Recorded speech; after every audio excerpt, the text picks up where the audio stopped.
ರಾಷ್ಟ್ರದಾದ್ಯಂತ ಮತ್ತೆ ಸದ್ದು ಮಾಡಲು ಸಜ್ಜಾಗ್ತಿದೆ ಮಂಡ್ಯ ರಣಕಣ. ಮೈತ್ರಿ ಸೂತ್ರ, ಕಮಲ ದಳ ರಾಜಕೀಯ ತಂತ್ರ, ಸುಮಲತಾ ಅತಂತ್ರ. ಹೈ ವೋಲ್ಟೇಜ್ ಅಖಾಡದಿಂದ ಕುಮಾರಣ್ಣ ಕಣಕ್ಕೆ. ನಿಖಿಲ್ ಕಥೆಯೇನು? ಇದೇ ಹೊತ್ತಿನ ವಿಶೇಷ ಮಂಡ್ಯ ಮಹಾಸಮರ. ನಾನು ದಿವ್ಯ ರಘುನಾಥ್.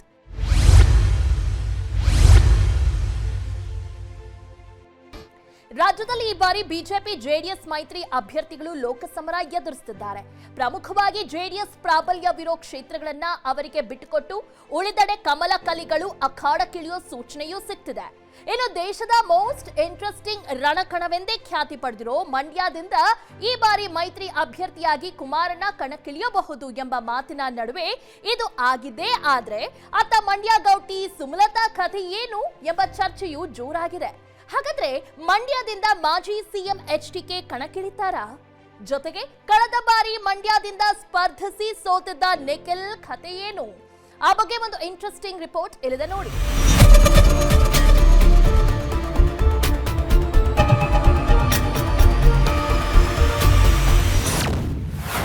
ಲೋಕಸಮರ ಸಮೀಪಿಸುತ್ತಲೇ ಮತ್ತೆ ಸದ್ದು ಮಾಡ್ತಿದೆ ಮಂಡ್ಯ. ಸಕ್ಕರೆ ನಾಡಿನಿಂದ ಈ ಬಾರಿ ಕಣಕ್ಕಿಳಿಯೋಕೆ ಶುರು ಪೈಪೋಟಿ.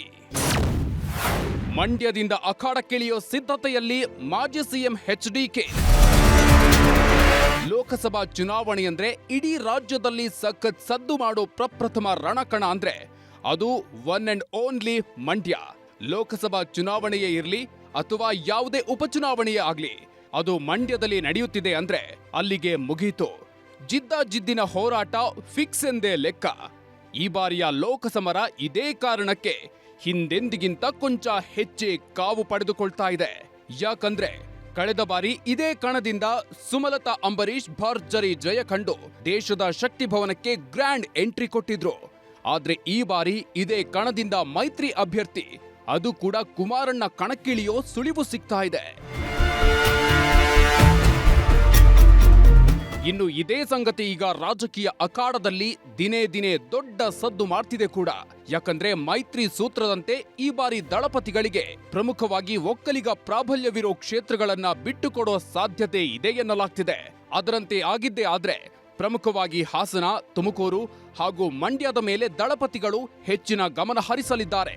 ಯಾಕಂದ್ರೆ ಈ ಭಾಗದಲ್ಲಿ ದಳಪತಿಗಳಿಗೆ ಹೆಚ್ಚಿನ ವೋಟ್ ಬ್ಯಾಂಕ್ ಇದೆ. ಅದರಲ್ಲೂ ಪ್ರಮುಖವಾಗಿ ಮಂಡ್ಯದ ಮೇಲೆ ಕುಮಾರಣ್ಣನಿಗೆ ವಿಶೇಷ ಒಲವಿದೆ. ಅದೇ ಕಾರಣಕ್ಕೆ ಈ ಬಾರಿ ಮಂಡ್ಯದಿಂದ ಸ್ಪರ್ಧಿಸೋ ಕುರಿತು ಚರ್ಚೆಗಳು ಆರಂಭವಾಗಿರೋದು.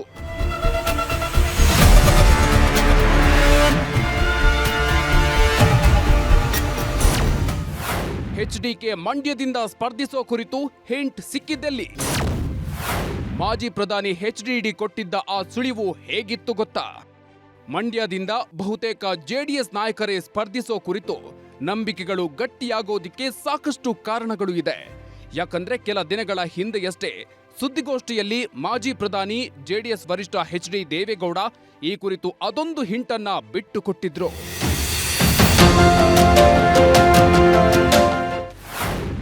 ಎಚ್ಡಿಡಿ ಹೇಳಿದ್ದೇನು? ಮಾಜಿ ಸಿಎಂ ಹಾಗೂ ಜಾತ್ಯತೀತ ಜನತಾದಳದ ನಾಯಕ ಎಚ್ಡಿ ಕುಮಾರಸ್ವಾಮಿ ಕೇಂದ್ರದ ಮಂತ್ರಿಯಾಗುವ ವಿಷಯ ನನಗೆ ಗೊತ್ತಿಲ್ಲ.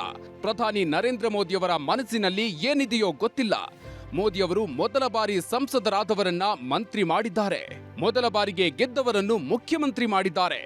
ಮೋದಿಯವರ ತಂತ್ರಗಾರಿಕೆ, ಯೋಜನೆಗಳೇನು ಎನ್ನುವುದು ಅವರ ಸಹೋದ್ಯೋಗಿಗಳಿಗೆ ಗೊತ್ತಾಗೋದಿಲ್ಲ. ಈ ವಿಷಯದಲ್ಲಿ ಅವರ ಭಾವನೆ ಏನಿದೆಯೋ ಎನ್ನುವುದು ನನಗೆ ಗೊತ್ತಿಲ್ಲ. ನನ್ನ ಬಳಿ ಈ ಬಗ್ಗೆ ಚರ್ಚೆ ನಡೆಸಿಲ್ಲ.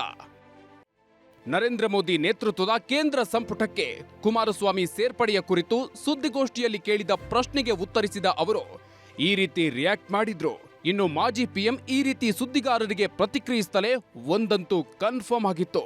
ಅದೇನಂದ್ರೆ ಈ ಬಾರಿ ಮಾಜಿ ಸಿಎಂ ಎಚ್ಡಿ ಕುಮಾರಸ್ವಾಮಿ ಲೋಕಸಭೆಗೆ ಸ್ಪರ್ಧೆ ಮಾಡಲಿದ್ದಾರೆ ಅನ್ನೋದು.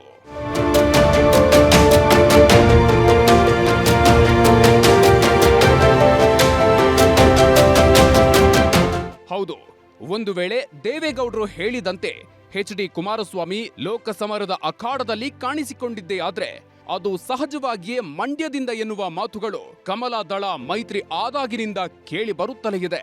ಜೊತೆಗೆ ಅದು ಕೂಡ ಜೆಡಿಎಸ್ ಪಾಲಿಗೂ ಅತ್ಯಂತ ಪ್ರಮುಖವಾಗಲಿದೆ.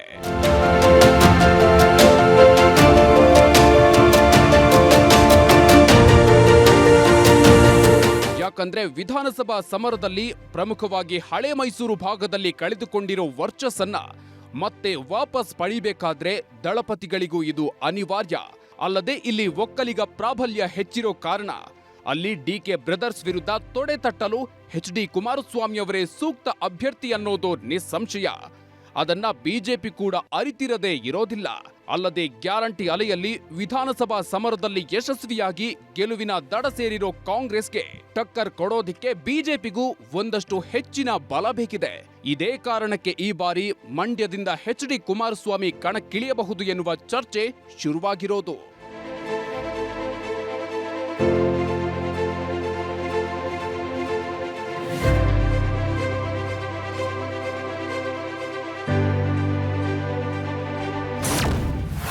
ತೀವ್ರ ಕುತೂಹಲಕ್ಕೆ ಕಾರಣವಾದ ಬಿಜೆಪಿ ಕಲಿಗಳ ಎಚ್ಡಿಕೆ ಭೇಟಿ.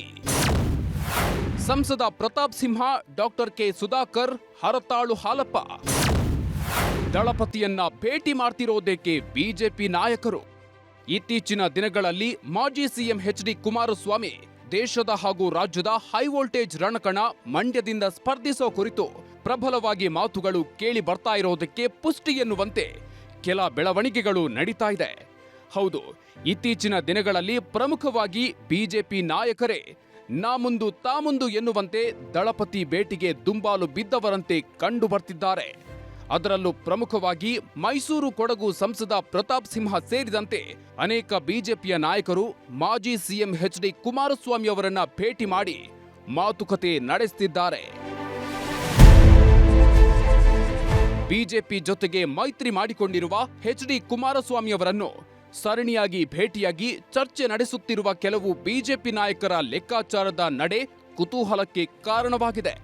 ದಿನಗಳ ಹಿಂದೆಯಷ್ಟೇ ಸಂಸದ ಪ್ರತಾಪ್ ಸಿಂಹ ಅವರು ಮಾಜಿ ಸಿಎಂ ಎಚ್.ಡಿ. ಕುಮಾರಸ್ವಾಮಿ ಅವರನ್ನ ಭೇಟಿ ಮಾಡಿ ಮಾತುಕತೆ ನಡೆಸಿದ್ರು. ಬಿಡದಿ ತೋಟಕ್ಕೆ ತೆರಳಿ ಭೇಟಿ ಮಾಡಿದ ಅವರು ರಾಜಕೀಯ ಬೆಳವಣಿಗೆಗಳ ಕುರಿತಾಗಿ ಕುಮಾರಸ್ವಾಮಿ ಬಳಿ ಸುಮಾರು ಹೊತ್ತು ಮಾತುಕತೆಯನ್ನ ನಡೆಸಿದ್ದಾರೆ.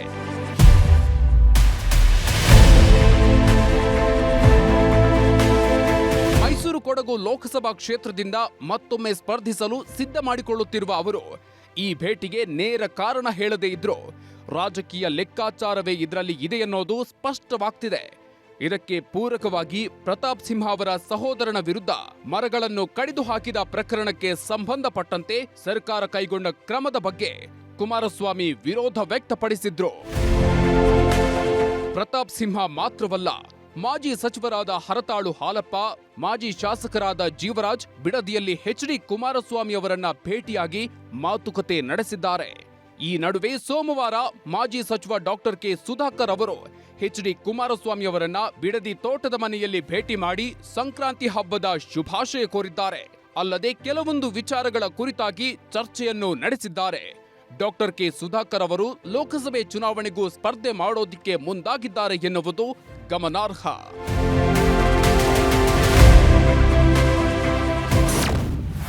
ಮಂಡ್ಯದಲ್ಲಿ ಸ್ಪರ್ಧಿಸೋಕೆ ಎಚ್ಡಿಕೆಗೂ ಇದೆಯಂತೆ ಆಸಕ್ತಿ. ಜೆಡಿಎಸ್ ನಾಯಕ ಎಚ್.ಡಿ. ಕುಮಾರಸ್ವಾಮಿ ಲೋಕಸಭಾ ಸಮರದಲ್ಲಿ, ಅದರಲ್ಲೂ ಮಂಡ್ಯದಲ್ಲಿ ಕಣಕ್ಕಿಳಿಯುತ್ತಾರೆ ಎನ್ನುವ ಮಾತಿಗೆ ಸ್ಪಷ್ಟನೆ ಎನ್ನುವಂತೆ ಕೆಲ ದಿನಗಳ ಹಿಂದೆ ಅವರ ಅದೊಂದು ಹೇಳಿಕೆ ಗಮನ ಸೆಳೆದಿತ್ತು.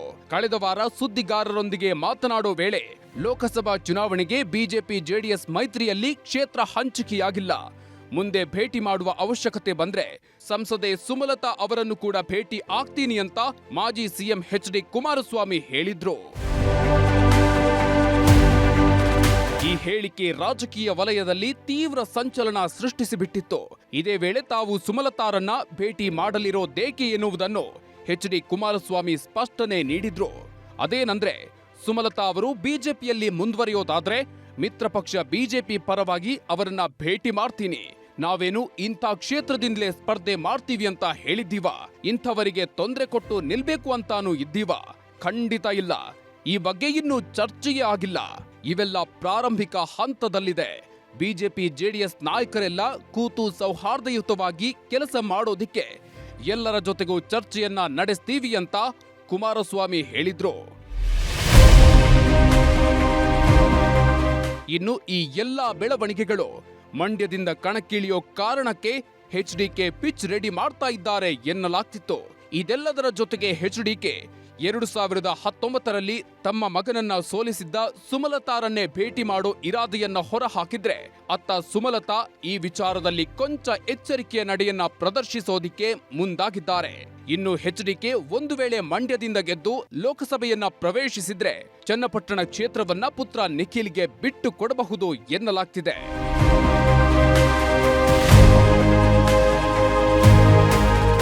ಒಂದು ವೇಳೆ ಮೈತ್ರಿ ಸೂತ್ರದಂತೆ ಮಂಡ್ಯದಿಂದ ಜೆಡಿಎಸ್ ನಾಯಕರು ಕಣಕ್ಕಿಳಿದಿದ್ದೇ ಆದ್ರೆ ಸುಮಲತಾ ಅಂಬರೀಶ್ ಕಥೆ ಏನು? ಈ ಬಗ್ಗೆ ಅವರು ಮುಂದಿರೋ ಸವಾಲುಗಳಿಗೇನು ಹಾಗೂ ಯೋಜನೆಗಳೇನು? ಅಲ್ಲದೆ ಅವರು ನಡೆಸ್ತಿರೋ ತಯಾರಿ ಹೇಗಿದೆ? ಆ ಬಗ್ಗೆಯೂ ಹೇಳ್ತೀವಿ, ನೋಡಿ. ಬಿಜೆಪಿಯಿಂದ ಮಂಡ್ಯ ಲೋಕಸಭಾ ಟಿಕೆಟ್ ನಿರೀಕ್ಷೆಯಲ್ಲಿರೋ ಸುಮಲತಾ, ಮಾಜಿ ಸಿಎಂ ಎಚ್ಡಿಕೆ ನಡೆ ಕಂಡು ವಿಚಲಿತರಾಗಿರೋ ಮಂಡ್ಯ ಗೌಡ್ತಿ, ಕಳೆದ ವರ್ಷ ಬಿಜೆಪಿಗೆ ತಮ್ಮ ಬೆಂಬಲ ಘೋಷಿಸಿರೋ ಮಂಡ್ಯ ಸಂಸದೆ, ಮಂಡ್ಯ ಲೋಕಸಭಾ ಕ್ಷೇತ್ರ ಈ ಬಾರಿ ಮತ್ತಷ್ಟು ಹೈ ವೋಲ್ಟೇಜ್ ರಣಕಣವಾಗೋದಿಕ್ಕೆ ಕಾರಣ ದಳ ಕಮಲ ಮೈತ್ರಿ. ಜೆಡಿಎಸ್ ನಾಯಕರು ಮಂಡ್ಯ ವಿಚಾರದಲ್ಲಿ ಒಂದು ಹಂತಕ್ಕೆ ಕ್ಲಾರಿಟಿ ಹೊಂದಿದ್ದಾರೆ ಎಂಬಂತಾಗಿದೆ ಕೂಡ. ಆದರೆ ಬರುವ ಲೋಕಸಭಾ ಚುನಾವಣೆಯಲ್ಲಿ ಮಂಡ್ಯ ಕ್ಷೇತ್ರವನ್ನ ತನ್ನ ಮೈತ್ರಿಕೂಟದ ಪಾಲುದಾರ ಜೆಡಿಎಸ್ಗೆ ನೀಡಲು ಬಿಜೆಪಿ ನಿರ್ಧರಿಸಿದೆ ಎನ್ನುವ ಬೆಳವಣಿಗೆಯಿಂದ ಸಂಸದೆ ಸುಮಲತಾ ಅಂಬರೀಶ್ ಆತಂಕಗೊಂಡಿದ್ದಾರೆ ಎನ್ನಲಾಗ್ತಿದೆ. ಅದೇ ಕಾರಣಕ್ಕೆ ಶೀಘ್ರದಲ್ಲೇ ಬಿಜೆಪಿ ಅಧ್ಯಕ್ಷ ಬಿವೈ ವಿಜಯೇಂದ್ರ ಅವರನ್ನ ಭೇಟಿ ಮಾಡುವ ಸಾಧ್ಯತೆ ಇದೆ ಅಂತ ಮೂಲಗಳು ತಿಳಿಸಿದೆ. ಸುಮಲತಾ ಕಳೆದ ಲೋಕಸಭಾ ಚುನಾವಣೆಯಲ್ಲಿ ಮಾಜಿ ಸಿಎಂ ಎಚ್ಡಿ ಕುಮಾರಸ್ವಾಮಿ ಪುತ್ರ ನಿಖಿಲ್ ಕುಮಾರಸ್ವಾಮಿ ವಿರುದ್ಧ ಭರ್ಜರಿ ಗೆಲುವು ಸಾಧಿಸಿದ್ರು. ಆಗ ಬಿಜೆಪಿ ಸುಮಲತಾ ಅಂಬರೀಶ್ಗೆ ಬೆಂಬಲ ನೀಡಿತ್ತು. ಇನ್ನು ಅತ್ತ ಪ್ರಧಾನಿ ನರೇಂದ್ರ ಮೋದಿ ಪ್ರಚಾರದಲ್ಲಿ ಸುಮಲತಾ ಅವರಿಗೆ ಮತ ನೀಡುವಂತೆ ಮನವಿ ಮಾಡಿದ್ರು. ಅದಾದ ನಂತರ ಸುಮಲತಾ ಬಿಜೆಪಿಯನ್ನ ಬೆಂಬಲಿಸಿದ್ರು. ಆದರೆ ಇತ್ತೀಚಿನ ಬೆಳವಣಿಗೆಗಳಿಂದ ಕಂಗೆಟ್ಟಿರುವ ಸುಮಲತಾ ಬೆಂಬಲಿಗರು ಮುಂಬರುವ ಚುನಾವಣೆಯಲ್ಲಿ ಸ್ವತಂತ್ರ ಅಭ್ಯರ್ಥಿಯಾಗಿ ಸ್ಪರ್ಧಿಸುವಂತೆ ಒತ್ತಾಯಿಸ್ತಾ ಇದ್ದಾರೆ ಎನ್ನಲಾಗ್ತಿದೆ. ಆದರೆ ಈ ಬಗ್ಗೆ ಇನ್ನೂ ಕೂಡ ಸುಮಲತಾ ಗಟ್ಟಿ ನಿರ್ಧಾರ ತೆಗೆದುಕೊಳ್ಳೋದಿಕ್ಕಾಗಿಲ್ಲ. ವಿಜಯೇಂದ್ರ ಮತ್ತು ಪಕ್ಷದ ಪ್ರಮುಖರನ್ನ ಭೇಟಿ ಮಾಡಿ ಮಂಡ್ಯ ಲೋಕಸಭಾ ಕ್ಷೇತ್ರಕ್ಕೆ ಟಿಕೆಟ್ ನೀಡುವಂತೆ ಸುಮಲತಾ ಬೇಡಿಕೆ ಇಡುವ ಸಾಧ್ಯತೆಯಿದೆ. ಇನ್ನು ಮಂಡ್ಯ ಲೋಕಸಭಾ ಕ್ಷೇತ್ರ ಒಕ್ಕಲಿಗರ ಹೃದಯ ಭಾಗವೆಂದೇ ಪರಿಗಣಿಸಲಾಗಿದೆ. ಜೆಡಿಎಸ್ ತನ್ನ ಪ್ರಾಬಲ್ಯ ಸಾಧಿಸಿದೆ. ಆದರೆ ಸುಮಲತಾ ಅಂಬರೀಶ್ ಜೆಡಿಎಸ್ ಅನ್ನ ಮಣಿಸಿದ್ರು. ಇನ್ನು ಒಕ್ಕಲಿಗ ಸಮುದಾಯದವರು ಸುಮಲತಾ ಪತಿ ದಿವಂಗತ ಅಂಬರೀಶ್ ಅವರ ಬಗ್ಗೆ ವಿಶೇಷ ಪ್ರೀತಿಯನ್ನ ಹೊಂದಿದ್ದಾರೆ. ಈ ವೇಳೆ ಉಪಮುಖ್ಯಮಂತ್ರಿ ಡಿಕೆ ಶಿವಕುಮಾರ್ ಮತ್ತು ಸುಮಲತಾ ಅಂಬರೀಶ್ ಕೈ ಜೋಡಿಸಿದ್ರೆ ದಕ್ಷಿಣ ಕರ್ನಾಟಕದಲ್ಲಿ ಒಕ್ಕಲಿಗ ಮತಗಳನ್ನು ಕಸಿಯುವ ಜೆಡಿಎಸ್ ಮತ್ತು ಬಿಜೆಪಿ ಲೆಕ್ಕಾಚಾರಗಳು ತಲೆ ಕೆಳಕಾಗಬಹುದು. ಬಿಜೆಪಿ ಮತ್ತು ಜೆಡಿಎಸ್ ಎಚ್ಚರಿಕೆಯಿಂದ ಹೆಜ್ಜೆ ಹಾಕುತ್ತಿದ್ದು ಸುಮಲತಾ ಅಂಬರೀಶ್ ಅವರನ್ನು ಸಮಾಧಾನಪಡಿಸುವ ವಿಶ್ವಾಸದಲ್ಲಿದೆ. ಆದರೆ ಸುಮಲತಾ ಅವರು ಮಂಡ್ಯ ಹೊರತುಪಡಿಸಿ ಬೆಂಗಳೂರಿನಿಂದಲೂ ಸ್ಪರ್ಧಿಸಬಹುದು ಎನ್ನುವ ಮಾತುಗಳು ಕೇಳಿಬಂದಿದ್ವು. ಆದರೆ ಕೆಲ ಮೂಲಗಳ ಪ್ರಕಾರ ಸುಮಲತಾ ಬೆಂಗಳೂರು ಕೇಂದ್ರ ಅಥವಾ ಉತ್ತರದಿಂದ ಸ್ಪರ್ಧಿಸೋಕೆ ಅಂದುಕೊಂಡಂತ ಬೆಂಬಲ ಸಿಗೋದು ಡೌಟ್ ಎನ್ನಲಾಗ್ತಿದೆ. ಅಲ್ಲದೆ ಸುಮಲತಾ ಒಂದು ವೇಳೆ ಮಂಡ್ಯ ಬಿಟ್ಟು ಬೇರೆ ಕಡೆ ಸ್ಪರ್ಧಿಸಿದ್ರೆ ಕಳೆದ ಬಾರಿಯ ಚುನಾವಣೆಯಲ್ಲಿ ಭಾವನಾತ್ಮಕವಾಗಿ ಜನರನ್ನ ಸೆಳೆದಿದ್ದ ಸುಮಲತಾ ಅಂಬರೀಶ್ ಮತದಾರರ ವಿಶ್ವಾಸ ಕಳೆದುಕೊಳ್ಳುವ ಸಾಧ್ಯತೆಯಿದೆ. ಅಲ್ಲದೆ ಈ ಬಾರಿ ಅನುಕಂಪದ ಮತಗಳು ಸುಮಲತಾರ ಕೈ ಹಿಡಿಯೋ ಸಾಧ್ಯತೆ ತುಂಬಾನೇ ಕಡಿಮೆ ಎನ್ನಲಾಗ್ತಿದೆ ಕೂಡ. ಇದೇ ಕಾರಣಕ್ಕೆ ಅವರು ಬಿಜೆಪಿ ನಾಯಕರ ಜೊತೆ ಚರ್ಚೆ ನಡೆಸುವ ಕುರಿತು ಭಾರೀ ಕಸರತ್ತು ಆರಂಭಿಸಿದ್ದಾರೆ. ಇನ್ನು ಕಳೆದ ವರ್ಷವೇ ಸುಮಲತಾ ಅಧಿಕೃತವಾಗಿ ಬಿಜೆಪಿಗೆ ಸೇರಬಹುದು ಎನ್ನುವ ಚರ್ಚೆಗಳು ಶುರುವಾಗಿದ್ವು. ಆದರೆ ಸಂಸದೆ ಸುಮಲತಾ ತಮ್ಮ ಬೆಂಬಲಿಗರೊಂದಿಗೆ ಚರ್ಚೆ ನಡೆಸಿ ಬಿಜೆಪಿಗೆ ತಮ್ಮ ಬೆಂಬಲವನ್ನಷ್ಟೇ ಘೋಷಿಸಿದ್ರು. ಇದೇ ವೇಳೆ ಮಂಡ್ಯ ಜನತೆ ಸುಮಲತಾ ವಿರುದ್ಧ ಮುನಿಸಿಕೊಂಡಿದ್ದು ಉಂಟು.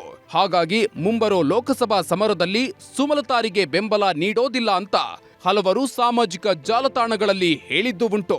ಆದ್ರೆ ಇದೆಲ್ಲವನ್ನೂ ಮೀರಿ ಸುಮಲತಾ ಈ ಬಾರಿ ಬಿಜೆಪಿಯಿಂದಲೇ ಸ್ಪರ್ಧಿಸಿ ಮೋದಿ ಅಲೆಯ ನೆರವಿನೊಂದಿಗೆ ಮತ್ತೆ ಲೋಕಸಭೆ ಪ್ರವೇಶಿಸೋ ಯೋಜನೆಯಲ್ಲಿದ್ರು. ಆದ್ರೆ ಅದು ಬಿಜೆಪಿ ಜೆಡಿಎಸ್ ಮೈತ್ರಿಯ ನಂತರ ಸುಲಭ ಸಾಧ್ಯವಿಲ್ಲ ಅನ್ನೋದು ಅರಿವಿಗೆ ಬಂದಿದೆ. ಅದೇ ಕಾರಣಕ್ಕೆ ಸುಮಲತಾ ತಮ್ಮ ಅಸ್ತಿತ್ವಕ್ಕಾಗಿ ಪ್ರಯತ್ನ ಆರಂಭಿಸಿದ್ದಾರೆ ಎನ್ನಲಾಗ್ತಿದೆ. ಅಲ್ಲದೆ ಇದೇ ವೇಳೆ ಅತ್ತ ಕೈಪಾಳೆಯ ಸುಮಲತಾರನ್ನ ಮೈತ್ರಿ ಅಭ್ಯರ್ಥಿಯ ವಿರುದ್ಧ ತಮ್ಮ ಪಕ್ಷದ ಮೂಲಕ ಅಖಾಡಕ್ಕಿಳಿಸೋ ಯೋಚನೆಯನ್ನು ಹೊಂದಿದೆ ಎನ್ನಲಾಗ್ತಿದೆ.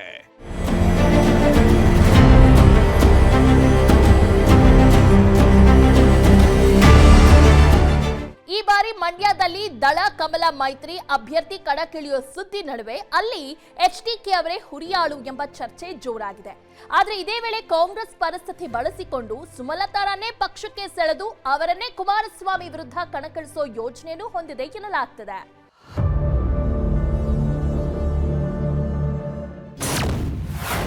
ಸುಮಲತಾರನ್ನ ಪಕ್ಷಕ್ಕೆ ಸೆಳೆದು ಕಣಕ್ಕಿಳಿಸೋ ಯೋಜನೆಯಲ್ಲಿ ಕಾಂಗ್ರೆಸ್ ಪಡೆ.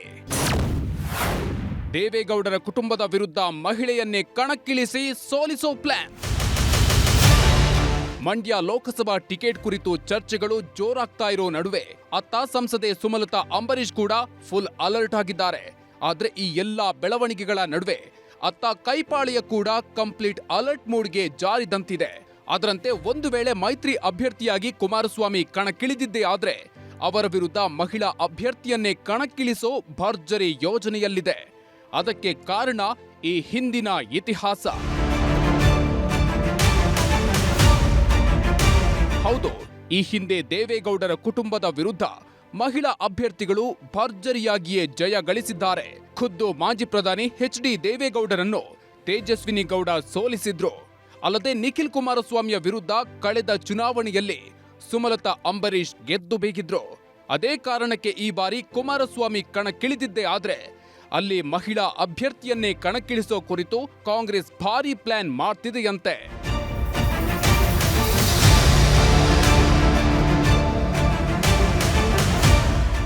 ಅದರಂತೆ ತಮ್ಮ ಪಕ್ಷದ ಟಿಕೆಟ್ ನೀಡಿ ಸುಮಲತಾರನ್ನ ಕಣಕ್ಕಿಳಿಸಿದ್ರೆ ಅಂಬರೀಶ್ ಅಭಿಮಾನಿಗಳು ಹಾಗೂ ಕಾರ್ಯಕರ್ತರ ಬೆಂಬಲದೊಂದಿಗೆ ಕುಮಾರಣ್ಣನಿಗೆ ಟಕ್ಕರ್ ಕೊಡಬಹುದು ಎನ್ನುವ ಲೆಕ್ಕ ಹಾಕಲಾಗ್ತಿದೆಯಂತೆ. ಆದ್ರೆ ಈ ಕುರಿತು ಡಿಸಿಎಂ ಡಿಕೆ ಶಿವಕುಮಾರ್ ಹೆಚ್ಚಿನ ಆಸಕ್ತಿ ಹೊಂದಿಲ್ಲ ಎಂಬ ಮಾತುಗಳು ಕೇಳಿ ಬರ್ತಿದೆ. ಇನ್ನು ಮೂಲಗಳ ಪ್ರಕಾರ ಡಿಕೆ ಶಿವಕುಮಾರ್ ಮಂಡ್ಯ ರಣಕಣದಲ್ಲಿ ಮತ್ತೆ ಚಿತ್ರನಟಿ ರಮ್ಯಾರನ್ನ ಕಣಕ್ಕಿಳಿಸೋ ಯೋಜನೆಯಲ್ಲಿದ್ದಾರೆ ಎನ್ನಲಾಗ್ತಿದೆ.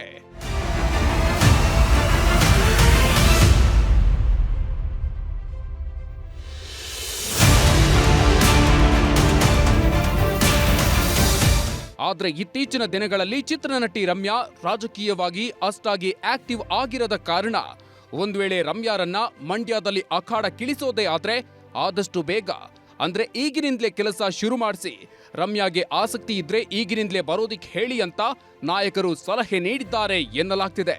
ಒಟ್ಟಾರೆ ಮಂಡ್ಯ ರಣಕಣ ಈ ಬಾರಿಯೂ ಭಾರಿ ಕುತೂಹಲದ ಕಣವಾಗಲಿದೆ ಎನ್ನುವುದು ಈ ಎಲ್ಲಾ ಬೆಳವಣಿಗೆಗಳಿಂದ ಸ್ಪಷ್ಟವಾಗ್ತಿದೆ. ಮಂಡ್ಯದಿಂದ ಮೈತ್ರಿ ಅಭ್ಯರ್ಥಿಯಾಗಿ ಒಂದು ವೇಳೆ ಎಚ್ಡಿಕೆ ಕಣಕ್ಕಿಳಿದ್ರೆ ಅತ್ತ ಸುಮಲತಾರನ್ನ ಪಕ್ಷಕ್ಕೆ ಸೆಳೆದು ಅಭ್ಯರ್ಥಿಯನ್ನಾಗಿಸಬೇಕು ಎಂಬ ಕೆಲ ಕೈ ನಾಯಕರು ಯೋಚಿಸುತ್ತಿರುವ ನಡುವೆ ಅತ್ತ ರಮ್ಯಾರನ್ನೇ ಮೈತ್ರಿ ಅಭ್ಯರ್ಥಿ ವಿರುದ್ಧ ನಿಲ್ಲಿಸಬೇಕೆಂಬ ಇನ್ನೊಂದು ಚರ್ಚೆಯೂ ನಡೀತಿದೆ ಎನ್ನಲಾಗ್ತಿದೆ. ಆದ್ರೆ ಇದೆಲ್ಲವನ್ನೂ ಮೀರಿ ಮಂಡ್ಯ ಗೌಟಿ ಬಿಜೆಪಿ ಟಿಕೆಟ್ ಗಿಟ್ಟಿಸುವಲ್ಲಿ ಸಫಲರಾಗ್ತಾರಾ ಅಥವಾ ಬೇರೆಯದ್ದೇ ರಾಜಕೀಯ ನಡೆ ಇರ್ತಾರಾ ಎಂಬುದನ್ನ ಕಾದು ನೋಡಬೇಕಿದೆ. ಇದೇ ಹೊತ್ತಿನ ವಿಶೇಷ ಅನುಕ್ಷಣದ ಸುದ್ದಿಗಳಿಗಾಗಿ ನೋಡ್ತಾ ಇರಿ ವಿಸ್ತಾರ ನ್ಯೂಸ್. ಇದು ನಿಖರ ಜನಪರ.